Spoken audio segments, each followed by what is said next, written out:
לפתע שמענו סתירה מתקרבת לאי. זה רעש מאוד מעודד שאתה תקוע לי.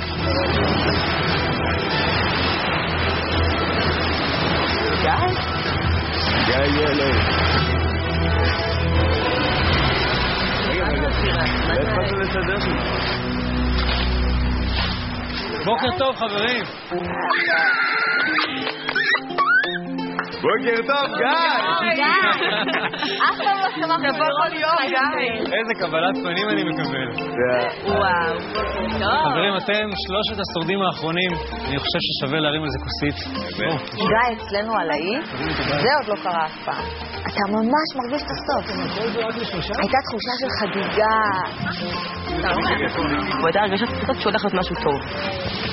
בראש המיטה שלנו? זה הבית שלכם? זה הבית. בכל זאת, אורח מכובד, צירחנו אותו, הראינו לה איך אנחנו חיים כאן.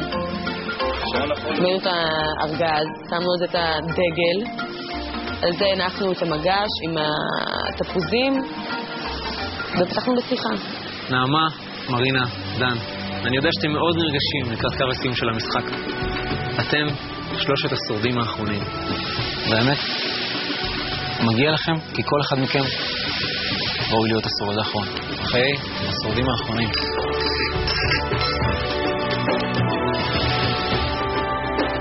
עברנו דרך ארוכה מאוד. כל אחד מאיתנו דרך ארוכה וקשה.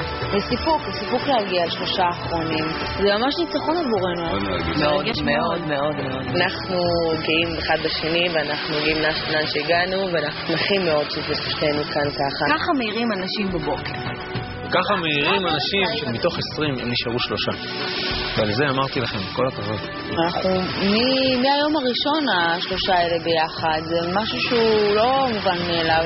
אני מרגיש שיחקתי אותה. אני מרגיש שאני מסתכל בראייה רחבה מההתחלה עד הנקודה הזאת, אני מרגיש שיחקתי אותה. שהצלחתי להגיע עם שתיהן לפה. וואו, מדהים. כל האלה מה זה טעימים? חבל על הזמן. גם זה טעים. נעמה, מרינה, דן, רציתי לספר לכם משהו.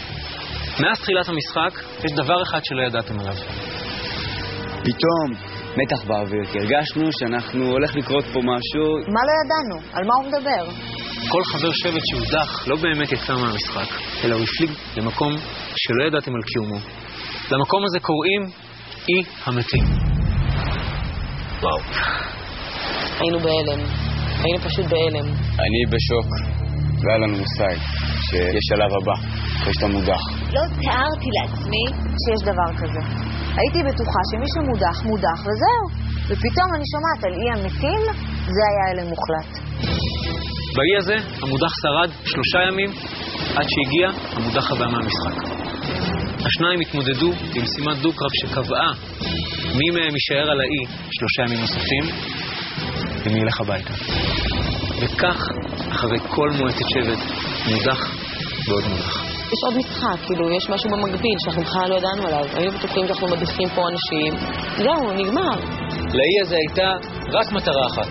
האחרון שישרוד על אי המתים יחזור למשחק ברגע גורלי. והרגע הזה הגיע.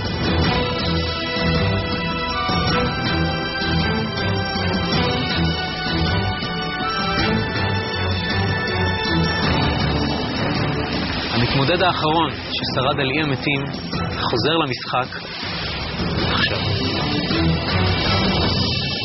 שלום לך.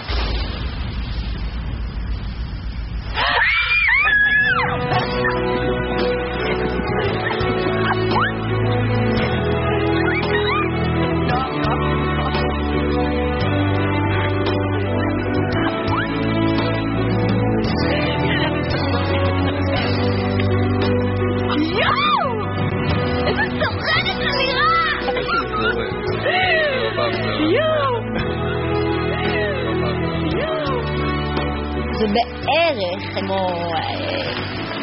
שהמשיח ייכנס עכשיו על חמור לבן לירושלים. בערך ככה, משהו כזה. יופ, תראי את השחקן. מה, ג'ינג'י? מה זה ג'ינג'י? לא בדיוק הקלתי מה המשמעות של זה, אבל פשוט שמחתי לראות אותו. מה? מעניין עם נועם. ברגע שראיתי את נועם חשתי אכזבה, כי קיוויתי שזה לא יהיה נועם. איך זה עבד? מה היה? איפה היית? מה קורה פה? דן היה בשוק. הסיוט הכי גדול שלו התגשם. וואי, אני בשוק! בוא נגיד שהייתי מעדיף לראות מישהו אחר. כל אחד אחר. דן, אם היה לו מצ'טה ביד, אז האיחוד הזה היה נגמר באותה שנייה. תן לי. אתה רעב? שנייה, רגע, שנייה, זה הולך מדהים. אולי, אתה רעב? בוא, ארוחת בוקר. התרגשתי, חיכיתי לראות מה תהיה תגובה, עד כמה הם יהיו מופתעים, על העובדה שבאמת אני עדיין במשחק. נעמה ומרינה מאוד מאוד שמחו וכאילו לא הבינו מאיפה בכלל זה הגיע.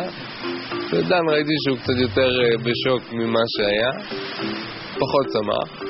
נועם, ברוך הבא לשבת היינו, איך התחושה? בסדר. נורא מבלבל. כמה זמן לא ראית אותם, אה? באמת מלא זמן. חברים, רציתי להראות לכם איך זה עבד ומה קרה בימתים עד היום. התחיל בדו-קרב הראשון, מאיה הייתה המודחת הראשונה שנלחמה מול יואב, המודח השני. מיד לאחריו הגיע עומר, נלחם עם יואב. גיא הראה לנו תמונות בעצם מכל מה שקרה כביכול מאחורי הגב שלנו, כל מה שקרה במקביל אלינו. אחר כך הגיע ליהיה מתים ויקה, שהביסה את עומר בדו-קרב. אחר כך ויקה נלחמה מול סיוון. מופתיע כשוויקה ניצחה את עומר, ואחרי זה ניצחה גם את סיוון. לגמרי הפתיע אותי. לגמרי הפתיע אותי. זה שינה את כל מה שחשבתי עליה. זה הקרב המשולש של נועם עם ויקה ומולי. זה הקרב שבו זכה נועם להישאר את 3 הימים הראשונים שלו על אי המתים. נועם הוא מתחרה רציני מאוד. הוא מאיים עליי בגלל שהוא שרד שם הרבה זמן. אחר כך הגיע אלכס ונועם, היה להם קרב מאוד מאוד פיזי. אחר כך הגיע משה. שלו ניצח את הכל, מי שמגיע ניצח את מושיק. מה היה לך עם מושיק? מבחינתי הוא שיחק משחק אחר, ופתאום הוא חזר למשחק שלי חזרה. למעשה נועם ניצח כל אחד מהמודחים וזכה לחזור למשחק. איזה משימות. כמה משימות בעצם? זה 15 משימות. זה כל 3 ימים. ניסינו להקל בכלל איפה הוא היה ומה הוא עשה, והוא היה נראה עייף, הוא היה נראה שעבר עליו תקופה לא קלה. חברים, נראה לי שעכשיו צריך להרים כוסית ל4 השורדים האחרונים של המשחק הזה. חיים. וואו. שיהיה לכם לחיים. דן, אתה נראה לי בהלם טוטלי. אני בהלם. זה מוזר, מה שקורה פה. תוכל, ככה זה משהו טעים. אבל אני העסקתי את עצמי במחשבות מה הלאה. אני פשוט חושב מהר, אני רץ קדימה. אני התחלתי עכשיו מה קורה, מה הלאה, מה זה אומר, מה זה אומר לגביי, מה זה אומר לגבי הגמר, מה זה אומר לגבי אם אני אתמודד מולו בגמר. טוב חברים, נראה לי שאני אשאיר אתכם קצת לבד. יש לכם הרבה מה להשלים. אני אחזור לכאן בהמשך, לשלב הבא של היום המיוחד הזה. נתראה בהמשך. מאוד מוזר לחזור לשבת לאנשים האלה אחרי כל כך הרבה זמן. סך הכל 3 במצב שהם כבר יודעים איך הסוף הולך להיראות. והשינוי כזה, זה משנה את התמונה לגמרי.